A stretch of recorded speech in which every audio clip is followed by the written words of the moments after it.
In a royal family defined by stoicism and silence, one moment shattered it all. A leak, not from the press, not from a palace staffer, but, allegedly, from Prince William himself. The claim, explosive and divisive, emerges from Omid Scobie's controversial biography, Endgame. According to insiders quoted in the book, William was the source behind several high-profile media narratives, stories that painted Prince Harry and Meghan Markle in a damaging light, just as the couple attempted to distance themselves from royal life. The media firestorm was instant. Was William the architect behind the headlines that sent his brother spiraling in the British press? Was this the crown protecting itself, or brother turning on brother?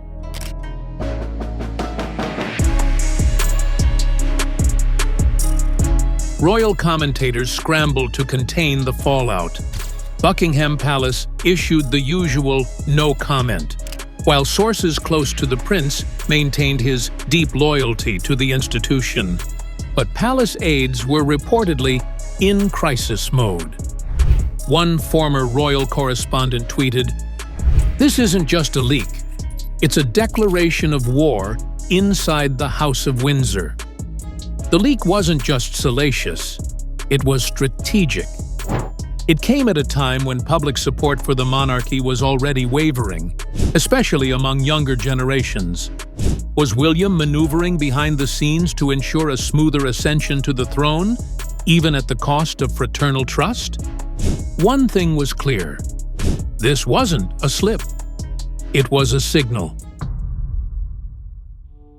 Diana's legacy still echoes. Long after her death, Princess Diana still haunts the corridors of Buckingham Palace, not as a ghost, but as a symbol of empathy, vulnerability, and rebellion against the firm. For her sons, she's not just a mother, she's a mission. Both William and Harry invoke Diana's name like a guiding star. Harry credits her as the reason he left the royal family, seeking a freer, more emotionally honest life. William, too, claims to carry her values, but within the system she once tried to escape. The divide lies in how they interpret her legacy. Diana was beloved because she broke protocol. She held AIDS patients' hands, she walked through landmines, she cried in public. She was everything the monarchy wasn't supposed to be. And now, decades later, her sons are split over whether the monarchy can change or whether it must be left behind. Public sentiment toward the monarchy continues to shift, especially post-Elizabeth.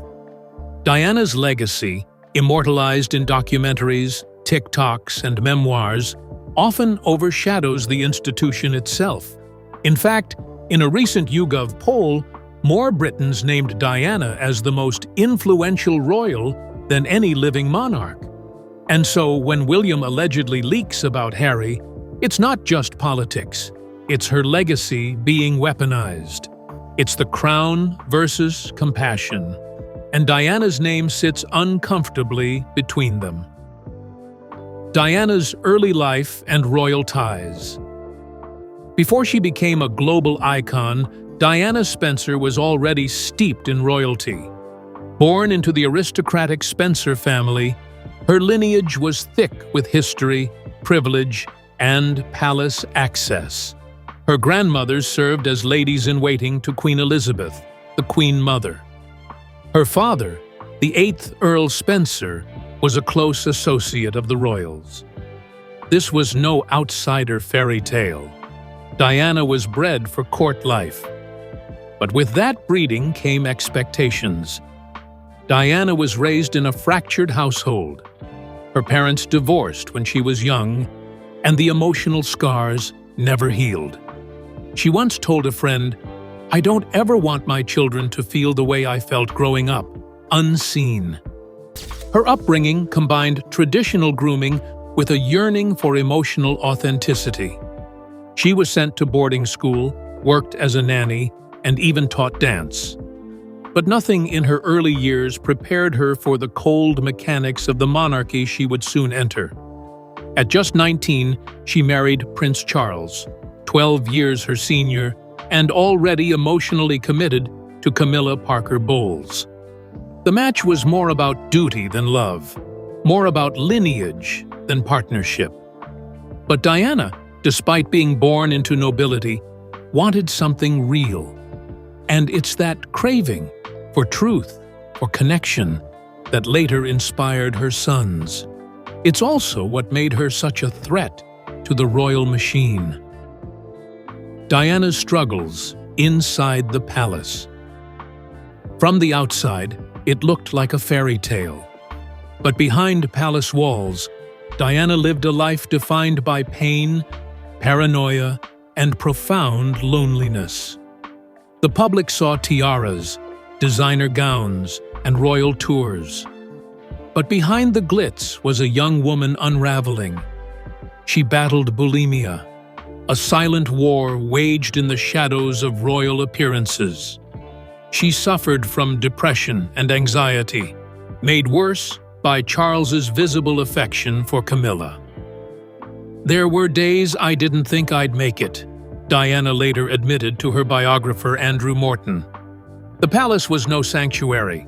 According to Diana, she was treated more like a broodmare than a partner. Emotional support was non-existent.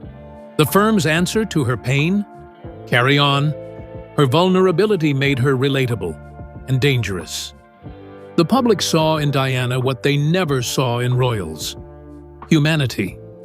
That made her a threat to the system that depended on stoic detachment. But even as she broke down privately, Diana's public empathy grew. She embraced AIDS patients when others wouldn't. She spoke out on landmines and mental health, and all the while, her marriage deteriorated under the pressure of tradition and betrayal. In her pain, she found power, and in her power, the monarchy found fear. The marriage that hid a storm. Prince Charles and Diana's marriage wasn't just rocky. It was constructed on fault lines. From the very start, cracks showed. On their honeymoon, Diana discovered Charles had packed bracelets engraved for Camilla. She was devastated.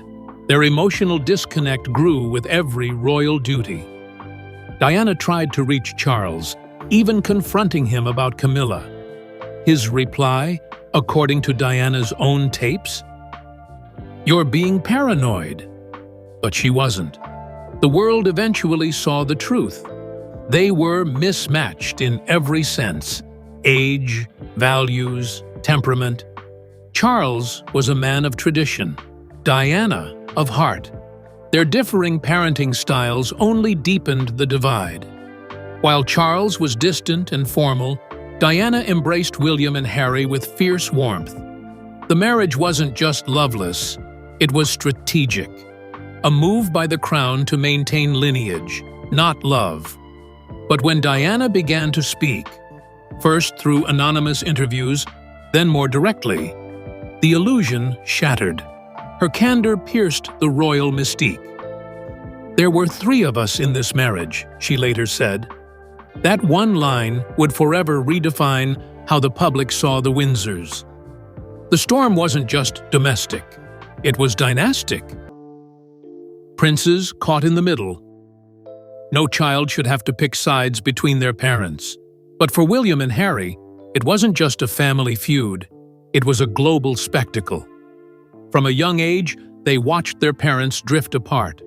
They saw the cold silences, the screaming arguments, the betrayal, and they felt it. Diana tried to shield them.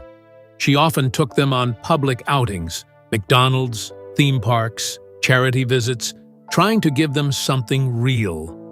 Charles, by contrast, was often absent, preoccupied with duty or Camilla. Harry has since described his childhood as one marked by emotional neglect masked as discipline. William, ever the heir, internalized the need to keep calm and carry on, but the emotional toll was immense. As adults, the brothers processed their trauma in opposite ways. Harry rebelled, William conformed. And in those decisions lies the root of their rupture. When Harry left the monarchy, it wasn't just a move abroad. It was a repudiation of everything William had stayed to protect.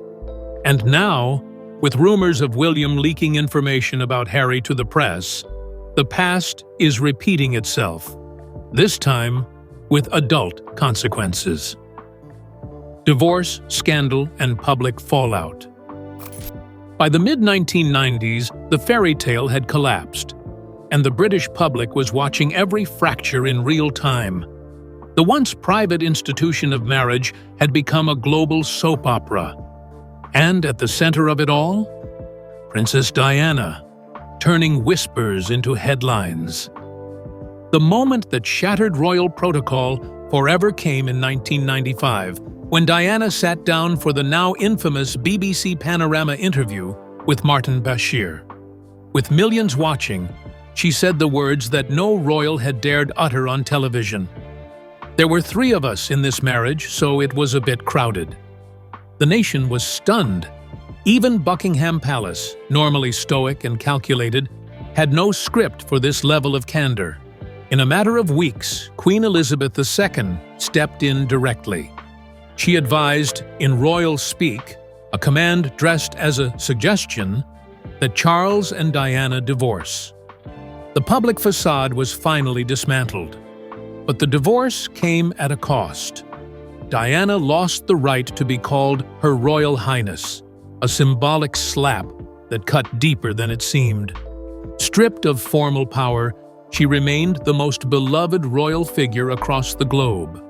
She may have lost a title, but she gained immortality as the people's princess. Meanwhile, the monarchy reeled. Polls showed a sharp dip in support among younger Britons. Charles's image remained damaged. Camilla, seen as the marriage's third rail, was still kept in the shadows. And through it all, William and Harry were watching, learning that truth and duty don't always coexist inside the palace gates. The fallout marked a turning point. It was no longer possible for the monarchy to operate under total secrecy. The public had tasted the drama, and they wanted more. And for the royal family, every move from that point forward would be made under the glare of scrutiny Diana herself had unleashed. The mysterious death and public outcry. Then came the night that changed the world forever. August 31st, 1997, Paris. A high-speed chase through the Pont de l'Alma tunnel. The wreckage, the flashing lights, the headlines. Princess Diana dead at 36. The official story: the car, driven by Henri Paul, had been speeding away from paparazzi. Diana, along with her partner Dodi Fayed and the driver, died in the crash. But the public never bought it, not completely. Conspiracy theories exploded. Was it the paparazzi's fault? Was the car sabotaged? Was the firm involved? For many, the idea that Diana had died in a chase for her own privacy was too bitter to swallow. The public reaction was volcanic. Mourners flooded Kensington Palace with millions of flowers. Candles lit the gates.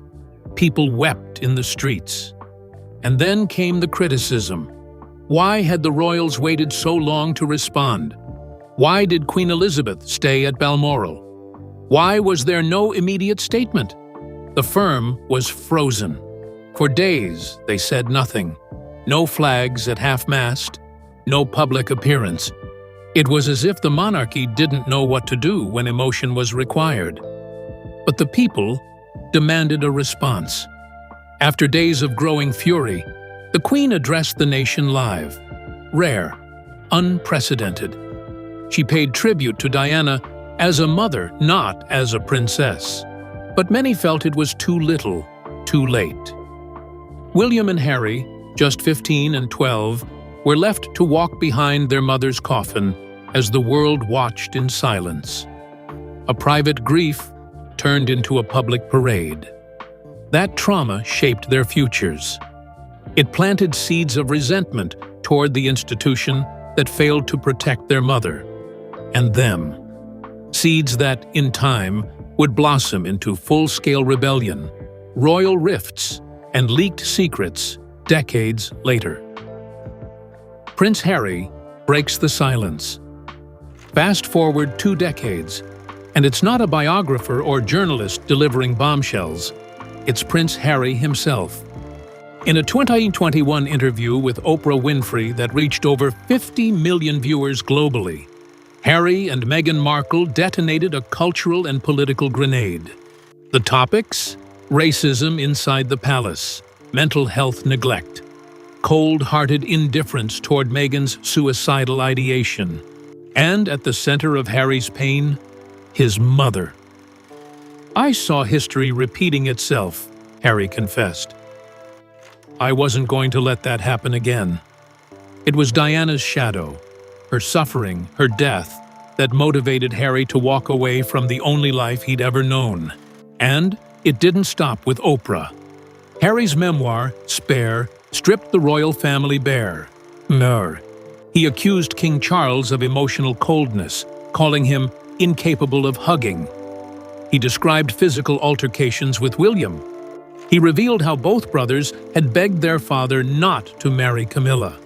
But Harry's harshest critiques weren't just personal, they were institutional. He painted the firm as a cold, transactional entity more concerned with optics than people. He alleged a system of invisible contracts between the royals and the press, where senior members fed stories to protect their own image, even if it meant sacrificing others. Sound familiar? The message was clear. Diana was right all along, and Harry wasn't just echoing her legacy, he was weaponizing it. William allegedly leaks against Harry. Then came the twist no one expected.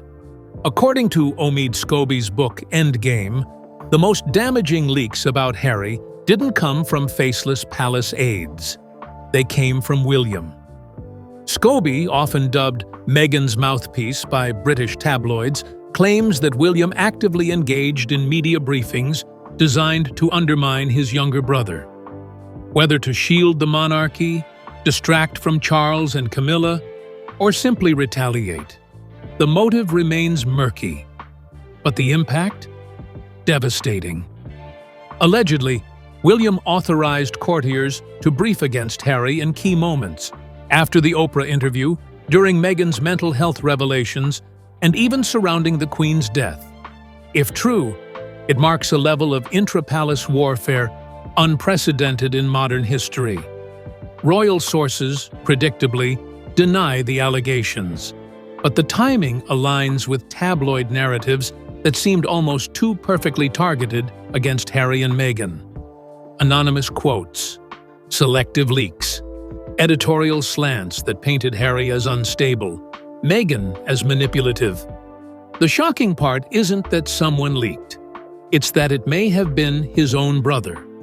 What started as ideological differences, duty versus defiance, had mutated into full-scale psychological warfare, played out in headlines, hashtags, and documentaries. Brother versus brother. Crown versus conscience. And at the heart of the feud, Diana's legacy, once a bridge, now a battlefield. King Charles, under pressure.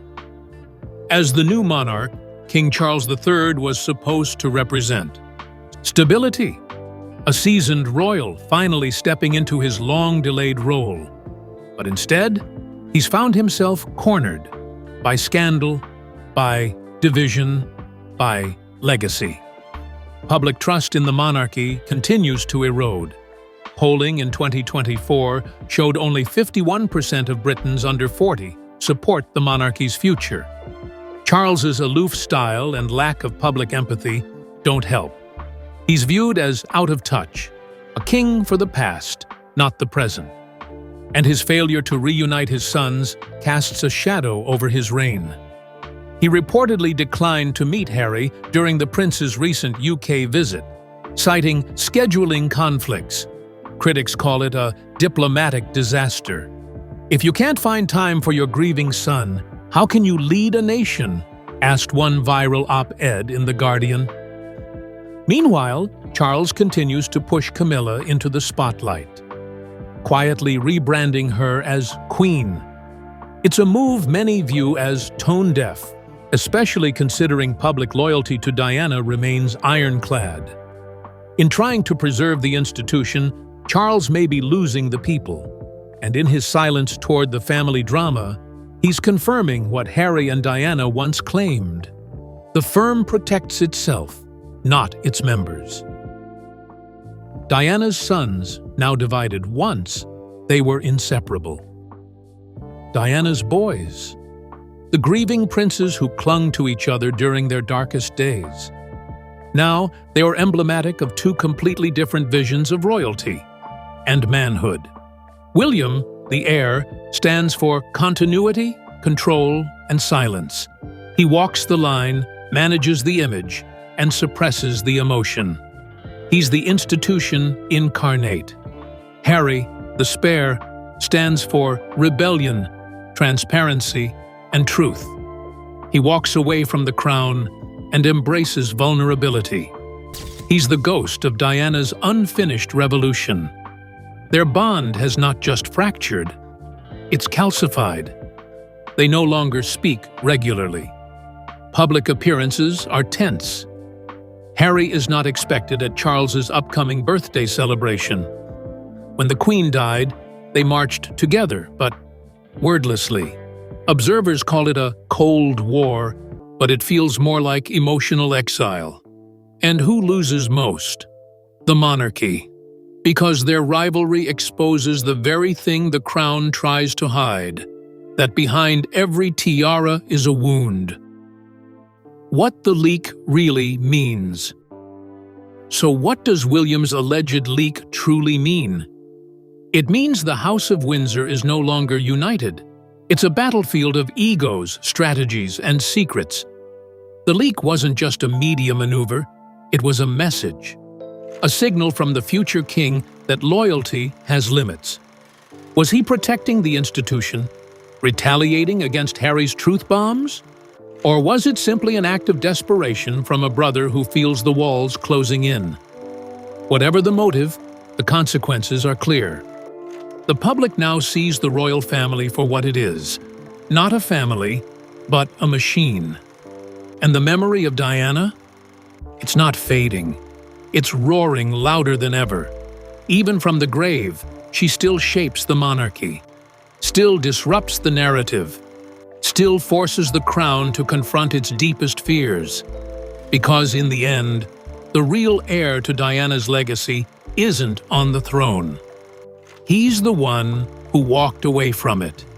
And so, we're left with a royal family more exposed than ever. Behind the gold-trimmed walls of Buckingham Palace lies a fractured dynasty, torn apart not by war, but by wounds never allowed to heal. The alleged leak from Prince William wasn't just a headline. It was a fracture line becoming a fault line. A signal that the invisible code of royal brotherhood, once ironclad, is now shattered beyond repair. If true, it reveals a monarchy at war with itself, a king who remains distant, a father estranged from his sons, a future prince willing to sacrifice family for institution. But beneath all the silence, all the press briefings, all the carefully worded statements, there's one truth echoing louder than ever. Princess Diana never really left. Her values, empathy, truth, vulnerability, still live on. Not in titles or tiaras, but in rebellion, in the refusal to suffer in silence, in the courage to break away from a system that demands you disappear. Harry embodies that legacy. William wears its weight. And Charles? He rules in its shadow. This isn't just palace gossip. This is the slow unraveling of a monarchy that once seemed untouchable. With each leak, each memoir, each viral interview, the veil gets thinner. The firm can no longer hide behind tradition when the world demands truth. And now, as the royal family tries to rebrand, reframe, and survive into the 21st century, the biggest question remains: at what cost? Can a family built on secrecy survive an era defined by transparency? Can the crown evolve without destroying itself in the process? Or is this the beginning of the end? Because this story isn't about sides, it's about scars. And those scars, once hidden behind royal smiles and balcony waves, are now front page news. What comes next may not be a coronation, but a reckoning. So, what do you think? Is William protecting the throne or betraying his blood? Is Harry healing or harming? And will the memory of Princess Diana continue to haunt the House of Windsor until the very institution she tried to change finally collapses? Let us know in the comments. Subscribe for more explosive updates. Because in this royal war, nothing stays secret forever.